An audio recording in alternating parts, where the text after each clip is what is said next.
Hello guys, and welcome back to Strategic Command World War II World at War with our Axis playthrough. It is currently October 24th, 1941. We have committed an early Pearl Harbor. We've taken on the Russian front, as well as I believe Iraq. Yeah, we've set up Iraq pretty nice and fine with some armies. Mostly just waiting for supply to spread over here. Got the HQ to Baghdad. I did intentionally, accidentally, I don't really remember, skip attacking with this army. I've decided I'm going to attack the Communist Chinese HQ with it because losses to an HQ are far more expensive to replace than losses to a corps or even an army.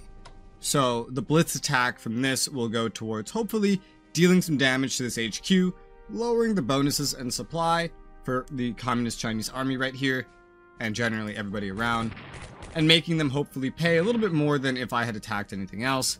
As you see, we suffered some losses.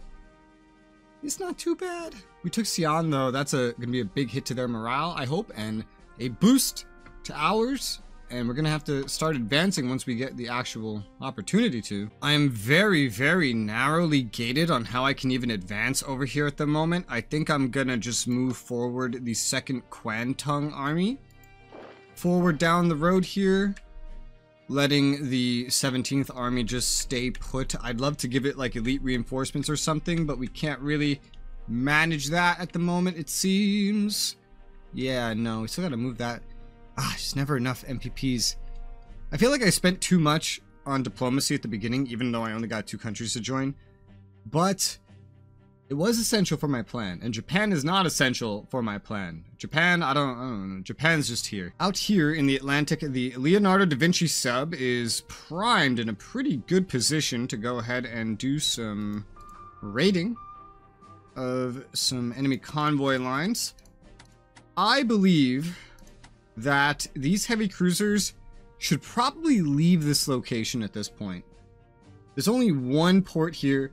A lot of the destroyers here are gone, and we know for a fact the British fleet that was around Egypt is moving through the Mediterranean again, and due to my big focus on holding Libya and Ethiopia, just Africa in general, and performing the invasion of Greece with Italy, they're very stretched thin. Their navy is not really ready to handle that, and so I want to get these heavy cruisers somewhere where they'll have more protection from ports. To that effect, let's take this sub, the Axum sub, and move it out southwest. We can see this area is generally clear enough, and now that's going to be important. Axum sub's going to head south where it can do some raiding without worrying too much about being attacked or anything like these other subs have to deal with. And thus, it should be safe enough to take these heavy cruisers and then force sail them. I always forget the word for it, but to this port. They can't reach the port, but they can both get next to it. Let's give it a shot with the Admiral Graf. Just right up that way. Hell yeah, okay. And the Deutschland, same thing.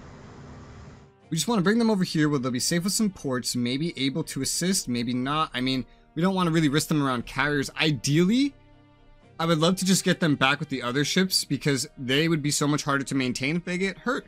Kind of like getting a destroyer hurt. Don't really want that now, do we? Especially since this is our only destroyer. This needs to get somewhere that it can heal. Supply is 8 here. That's fine enough. We got to move something else. For example, let's say heavy cruiser over here. Now that we've acquired a new port, move back here so we can get full repairs. Not right now, but next turn, of course. There is, of course, the problem of this carrier that's out here. And it's a problem that I can't necessarily do a whole lot about right now with the way things are. Not without moving more submarines further down south to hopefully kind of cut off its route of escape. Things like that. So I might try that. So let's try to send, because it's somewhere around right here, I think. If I remember correctly, I haven't checked in a little bit. But let's move down south for now. Okay, we can see the path is kind of clear. All of these subs are going to move south with the idea that we are going to maybe hunt down this carrier if it stays active in the method of which it has been active so far. So let's move to right about here. And also let's move to the other side by the Faroe Islands. So with this sub, I don't believe I'm safe to move it here, because I think we'll run into the enemy carrier. But what I can do instead is move it up to Christiansand and just leave it in the port for now, and hope that it kind of stays somewhere in the region. I mean, ideally we don't want it to like bomb our destroyer out of existence, but it theoretically wouldn't know where the destroyer is unless the AI could see, and I don't believe the AI would be able to do that. So hopefully not this turn, but next turn we can ambush this carrier. It might just go this way, but these two anyway, well, plus these might be able to find it. We have a good enough track record so far of hunting down the British carriers the way the AI is using them, and so hopefully we can keep that up. I have no plans to sail out and fight a superior enemy fleet with my inferior forces. I'm kind of tempted to bomb, but realistically, you know, they're gonna have fighter coverage. I don't want to deal with that shit, and my planes are gonna get fucked up.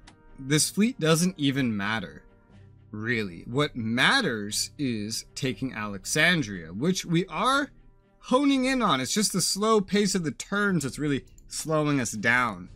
I'm gonna reinforce the Abyssinia Corps to max now that this is kind of done with. If I move here, will it take this? Because, like, we should own this. Let's move here. Okay, cool. So that has reclaimed itself. So supply should be better in this region now for what it's worth. I will keep moving because we don't really have enough supply to reinforce him. We didn't because there's like 5 over here. We do still have a core to deal with, so let's move towards it. It has 3 supply because its HQ is nearby. Let's get a blitz attack off on it. 1 damage dealt, none taken. Can't complain about that. I'll take that any day of the week. Next, we still have the WDF army here, who's down to 2 supply, who we have to worry about. We're gonna continue the assault now because they haven't been able to resupply. Their entrenchment went back up, but their readiness and morale is like just super low. We have more attack capability now than we had before. I'm tempted to just try to bomb the WDF army to hinder it more, but I don't expect that to go well for me. I don't expect any bombing over here that I do to go well for me. I can either hurt it, like a ship is going to do way more damage to them than this is. That's why I'm still so tempted to just bomb this ship anyway, even though I don't have naval weaponry, like the ability to really do a lot of damage, and they have some AA defense. Fuck it, let's try to think in terms of numbers. We can do way more damage by hurting a battleship and taking some damage, rather than lowering the readiness and morale of the WDF army a little bit more than it already is. Emphasis on a little bit, because they have a lot of fighter coverage over here, especially with a carrier in the region, so let's try it. What the fuck? Huh? I'm so confused. They have no fighter coverage over here. Where's their carrier? I got a medium bombing off on this thing like it was nothing. We took 1 damage, we dealt 2. That is way more losses in terms of money for them.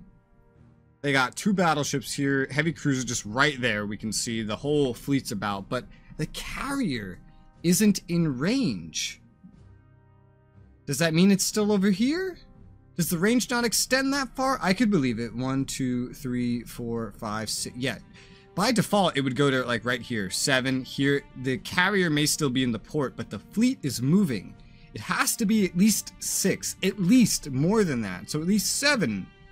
Yeah. If it doesn't have any long range, potentially more hexes away from this battleship. So the carrier's not even out here to find. This would just be a death trap of marching forward.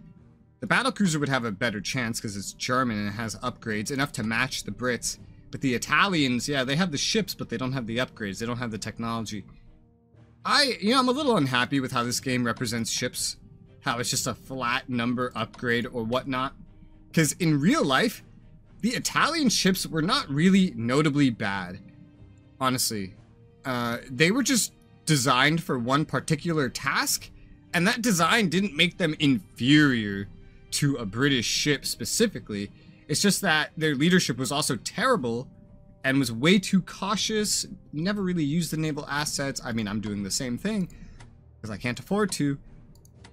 But I feel like they would have had a better chance than the flat dice system really represents. But we'll do with what we can.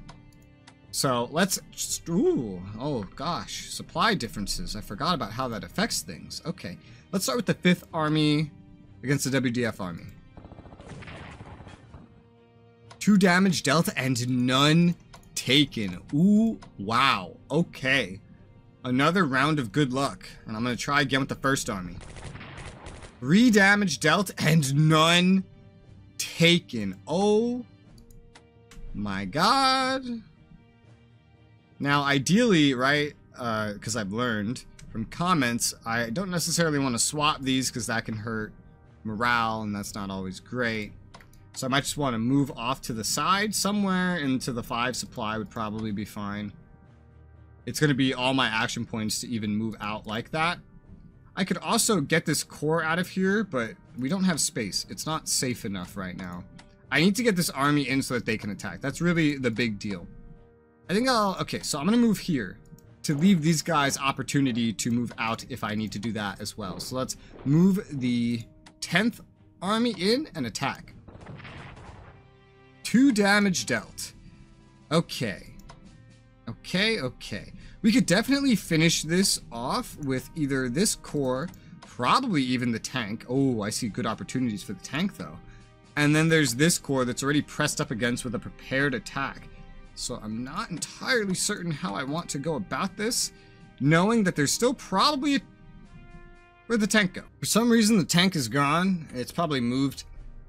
Judging by the lack of presence over here and the units I remember having, I'm going to guess those units are either sitting on Alexandria, Cairo, or here. So I think I have to kind of just function with that lack of information and play it a little bit cautiously here. So let's try this with this core first. Okay. We've shattered the enemy. Now we can move an HQ up. Only one can get that far, and that's Garibaldi. So we'll send him up. I'm not really sure what to do with some of these other ones. It's very much a case of, well, everybody's in the way of everybody else. And so that's going to slow us down no matter what. Supply will be better over here next turn. That's good. Okay, so here's my idea. We take the 10th Army. We move them here. Kind of form up a defensive line facing towards the Siwa Oasis, which is not an important location necessarily. That can stay fully in enemy hands. We just need to take Cairo more specifically. If they do have units over here, they can pretty much arrive here quickly if it's the tank. If it's more than the tank, they might take a while. Depends on if they have mobility upgrades. But I'm going to take my tank. I'm going to drive up the Ariete tanks right here and attack their strategic bombers. With a blitz attack, that's 5 damage dealt, none taken. Okay, we see more. We got the fighters here. Recon. We're still missing some. There's an arty, the tanks, and there's a spec ops or a core or something. I don't remember exactly, but there was something else that I don't see yet. Could be a little further back, could be down here. I don't see much reason for them to stay here, but we have to operate under the assumption that, hey, maybe some weird shit's going on back there. Moving past Tobruk's gonna be weird, because, like, how do you move past Tobruk? I don't know. We're gonna move the medium bombers here for right now, because that's really the best that they can do. This core's gotta stay here for defense for right now, until we know what the deal with the Siwa Oasis is. Until the planes can move forward further, I think it makes sense to leave the Gzoni HQ here. The Garibaldi up front is probably just good enough. I will upgrade the fighters because they haven't had to do anything. So they're going to get long-range aircraft 1. That's 13 MPPs spent. We're definitely not affording any research today or anything. Something else I want to do with Italy's MPPs actually is let's do some upgrades to infantry weapons. So in places where it could be relevant, like right here, 13 MPPs. Yeah, this is going to spend a lot, but right here, 13 MPPs. I don't think the one at Tripoli really needs it right now. But I might also put it on this one, the 12th garrison, because I feel like as I move up, I might want to just leave a garrison on Tobruk, just to be sure. And Rhodes doesn't really need to be having a garrison on it. I don't think the AI is going to amphibiously invade this position. So I will also give this infantry weapons one that's only 10 MPPs for that one. I don't know what the difference is, but we've gone ahead and done that. Oh, because that's normal Italian and this is not normal Italian. We might end up transporting this to Tripoli so I can move the Gazoni HQ up with peace of mind plus this core. That's going to happen really soon, so I figure I might as well put those MPPs in right now. I believe that I've taken every action that I'm going to take for this turn, other than, let's say, move this core to Tientsin, so it's at a port, just in case. And then, oh, I didn't move this core. I know, it looked like there was a garrison coming down here or something. I'm just going to plop this core on Hanoi with the information that I have. Also, I did research to figure out what happens with special forces when they land. They do not go to zero supply. I was correct. They will go down 2 per turn. So every single one of these invasions should be good. The worst off is this one, which is at 6 supply. It'll be down to 4. That's no problem. It's fighting planes. Planes that are probably going to try to retreat anyway. Planes that could be hunted down later anyway. So for now, it's good. We'll have to see how the world responds to having America in the war. Let's find out. Chinese morale suffers from the loss of Xi'an and Hong Kong. Wait, Chinese morale suffers from the loss of Hong Kong? But that was British. And it was defended by mostly Canadians and Indians. British people welcome US entrance into the war. Of course they do. Italy fears US entrance into the war. Of course they do. German fear you. Yeah, of course they do. Soviet, yeah, of course they do. Hong Kong surrenders, of course they do. Japan, oh yeah, plunder. Oh right, I forgot about plunder. I wasn't even thinking that in terms of like, what MPPs will I get? Survivors from Xi'an reform their units in Uramuchi. Why is it pointing me at Brunei then? Huh. Brunei joins the Allies. Burma joins the Allies. Malaya joins the Allies. Sarawak joins the Allies. Solomon joined the Allies. French Pacific colonies joined the Allies. Wait, they weren't already in? What? I thought they were already in. Thailand joined. Oh, that was fast. That was instant. There's a 50% chance if they join me now or later. They did it. Do they have nothing military-wise? Did they just start with nothing? What about the Thai? They had an army. The Royal Army. Where's the Royal Army? Hello? The Royal Army played a part in the push on Malaya. And I am very confused as to why it's not represented. Allied raiders, Sweden, Norway. Wait, they're raiding the Norway one again? You mean to tell me like there was a sub right there or something that whole time? Oh my god, I need those fucking patrol boats. It's just my focus has been so much on land this whole time because my whole strategy is based around ignoring Navy, which I've kind of undone a little bit, and just focusing on taking the land objectives that I need to win. Did they just reinforce planes in the Philippines? What the fuck? Okay, great. Canadian destroyer found Italian subs already. It's probably going down to investigate the other Italian subs. That battleship we bombed is running away. Okay. Naval assets being invaded by Japan are running away. Ooh, all the planes in the front line of Egypt are starting to run away. Communist Chinese running away. Oh, there's the tanks from Siwa Oasis. Okay. I don't think they knew these armies were there because they ran into them. Or maybe they did. I don't know. Because we didn't get like a surprise attack on them, and we should have. They're moving things around. That AA may have started in Sevastopol. I don't remember. Oh no! There's winter. There's winter in the Soviets, and it's only November. Uh-oh. Garrisons are running away on the front over here by Kweichow. That's not too big a deal, but there is a core on Kunming. Oh, okay. They're trying to bomb me? The Romanian tanks, I think. We have fighters here, obviously. I don't know how much damage we took, but their fighters took 2 damage. Their bombers took 1 damage. And then no actual damage done to the tanks or their bombers in the bombing run. This core just took damage. But it dealt damage 1 for 1. Okay, that's fair. That's equal trade. Assuming we both have the same production costs. But, you know, we're also Axis and we're working off of less. Okay, so many... carrier bombing one of our... So how did it know it was there? Oh, because we're raiding. Okay. But we know it's there. It just attacked. It can't go very far. We could probably hit it. Now they're going after my subs over here. As long as we don't dive, we should raid. And we really need to raid this America-UK line. There's a dive. Okay. Yeah. Oh, here comes another one. They're just taking more destroyer damage than they're dealing to my subs. And the most they're really accomplishing is stopping me from raiding, which I get. Oh, I want to hit that, but it's too far away. Allies send supply to China via the Burma Road. Oh, the Burma Road started. Okay. This one actually costs America something. And then, so does the Hump. The Hump costs more, though, I think. Nationalists rise up against the British as Axis approaches Cairo. Oh, nice. It's fucking up their supply. And their units. Ooh. Okay. Please tell me how much damage I did. There was a turn where it didn't tell me how much raiding damage I did. I'm hoping it doesn't do that to me again. Ooh, baby.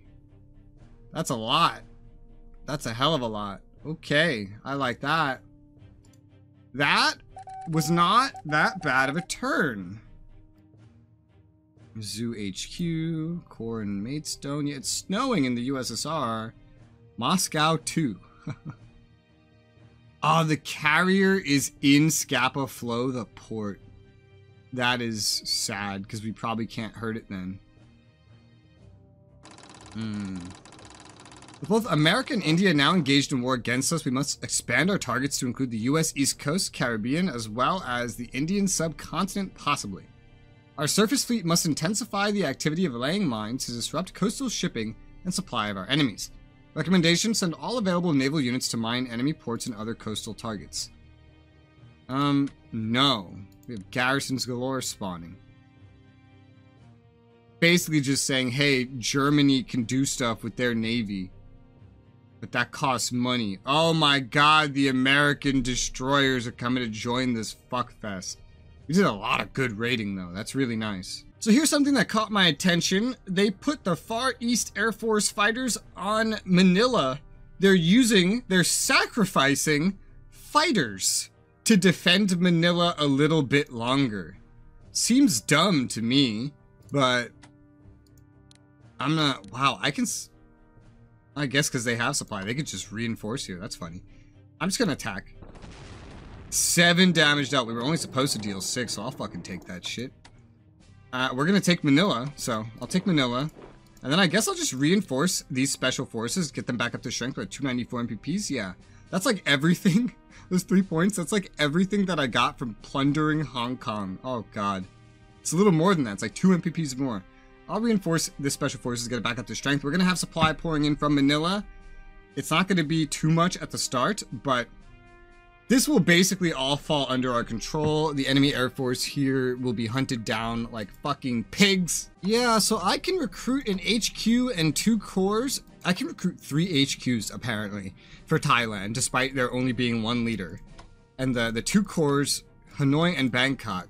But they don't start with any units, which makes me so sad because historically, the Royal Thai Army did accompany the Japanese in number to Malaya to fight in Singapore. Okay, well, it's a good thing that I was getting armies and shit ready to go over here because they're going to be needed. Supply over here in the DEI is fine, so we're going to have the 7th Special Forces step on Batavia and take that. Theoretically, that should be enough to take the country, but in case it's not, I'm going to start moving this Special Forces, I guess just down this way so we can take Bandoing and pass through there along the road, but I think it will just give up next turn anyway. We're gonna have to get some cores out here to defend these locations, get everyone back out to sea at some point. We have 2 turns in which we can effectively operate with this core for right now due to the normal amphibious nature I took it to get here, plus the amount of time I took to start this invasion. So let's just attack now.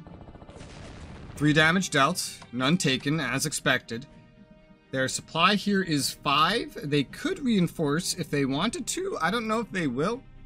Worst comes to worst, special forces can basically always go back onto transports. So if it's needed, I can do that. Hopefully it won't be needed.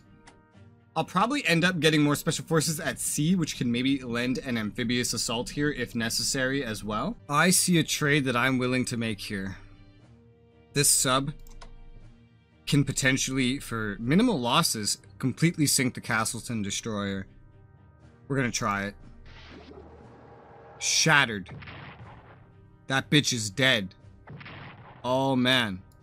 We only lost 1, and we sank the Castleton destroyer. That's 1 less enemy destroyer on my ass the entire time.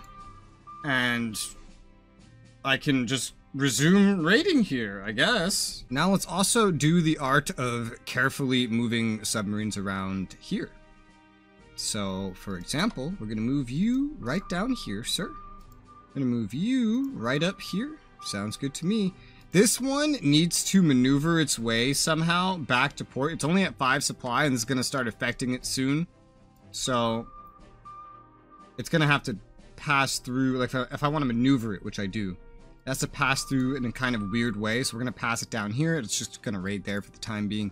This one has 6 supply, but that's enough to be raiding, so let's go ahead and just move it up, and then this one as well. The idea is to move them away from the incoming destroyers over here, keep them on the move so that they're maybe a little harder to track, but keep as many of them raiding as possible. Anyone over 5 supply, basically, keep them raiding. Losing this 1 strength point from this sub ended up being pretty unnecessary because, well, the carrier was an asshole. That's what he was. He was an asshole. We'll move this sub up here just to kind of keep track of things. Otherwise, we're going to put this guy back into hunt. And then we're just going to move him up north again where he can raid. And otherwise, if we stay roughly in range, it should be fine. There's something raiding over here, but fuck if I know what it is. We definitely want to reinforce this fighter, so I'm just going to get that right out of the way right now. We also definitely want to reinforce this destroyer as much as we can anyway. We can just do like 1 point for now, because this is a max anyway. So just pay for 1 point, and we'll do the other 5 points next turn, since we're reinforcing a couple of things at sea here. I'm just going to move a little bit with these 2 subs, just kind of keep them moving around. Stay near the carrier just in case, but try not to be too in range of it. Based on the naval movements I've seen, I believe we can pull a win out of our belts if we take these cruisers. Like, we're not going to get them through here. It's like they perfectly put this here to cut me off or something. But we can snipe another destroyer with them. We're going to try it. I'm going to move the Admiral Graf down. We're going to attack this enemy Canadian destroyer, dealing 6 damage. It runs away 1 spot only. I'm going to go after it just to stay next to it, and we're going to move the Deutschland down, attack it as well. 2 damage. National morale, we actually took some damage there, but they have wiped out for 1 damage another destroyer, and it was a Canadian one this time. Now, I don't believe there's any more carriers operating out here that I need to worry about. The other ones are too far. This battleship I don't think can reach right now, so that should be fine. I will take this Axum sub though, and I'm going to move it right here in the passageway leading out of the Mediterranean, because while I don't believe the battleships here can reach over here, I expect them to try to. So if some battleships run into a sub, they could potentially get a little injured, whereas they probably shouldn't have. And will definitely slow them down, maybe just by zone of control, if that's even a thing. It's probably not for a sub, but I just want to impede them in some way by surprising at least 1 of their ships, because I remember it being very capital ship heavy. So that's what's going to be happening there, and then we'll move the Leonardo da Vinci down, let's say just 2 hexes for now, to keep it somewhere fresh. I believe we've taken care of basically everything naval in the Atlantic and etc. for this turn, November 21st, and there's a lot to do, but that's all the time we have for today. So, thank you guys very much for watching, and I'll see you on the next one.